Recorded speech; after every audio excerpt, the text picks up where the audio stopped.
It's a great honour to invite the High Commissioner for Human Rights, Madame Navi Pillai, to present her annual report. Thank you very much. I give the floor to United Nations Watch. Madam High Commissioner, United Nations Watch welcomes your annual report and the important work of your office.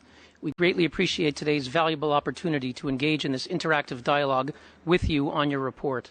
UN Watch expresses its support for your efforts in Burundi, Haiti, and the DRC to combat impunity for past violations. For present victims, ongoing violations are of no less concern. Chronic and worsening situations of gross and systematic human rights abuse affect dissidents, activists, peaceful protesters, student leaders, defenders of women's rights, and many more who are in need of vital protection. That is why UN Watch welcomes the important news from the report that is before us today concerning your proposed visit to the Islamic Republic of Iran and the preparatory mission conducted by your colleagues in December. We commend the mission for expressing its concerns in regard to the ongoing situation of human rights in Iran, as underscored by the resolution adopted on 19 December by the General Assembly and by the Human Rights Council mandate created last year and soon to be renewed. The human rights victims in Iran are desperately in need of your full attention and vigorous action. High Commissioner, your report mentions your recent legal brief in the European Court of Human Rights, and there was another in the U.S. Supreme Court.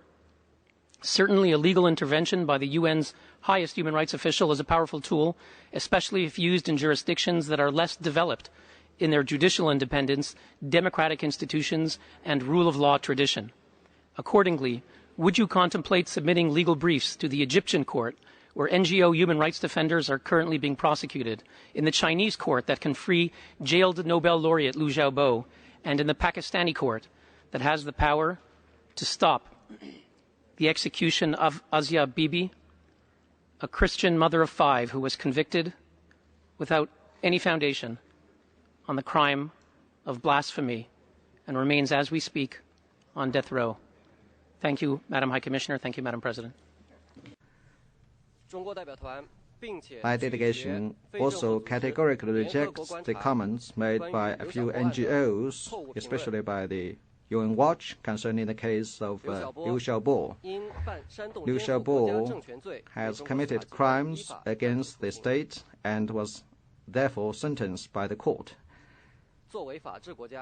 As a country with the rule of law, my country has always emphasized that all people are equal before the law. Anyone who carries out criminal activities and threatens state security and public interests will be dealt with by the public authorities in China in accordance with our law. Thank you.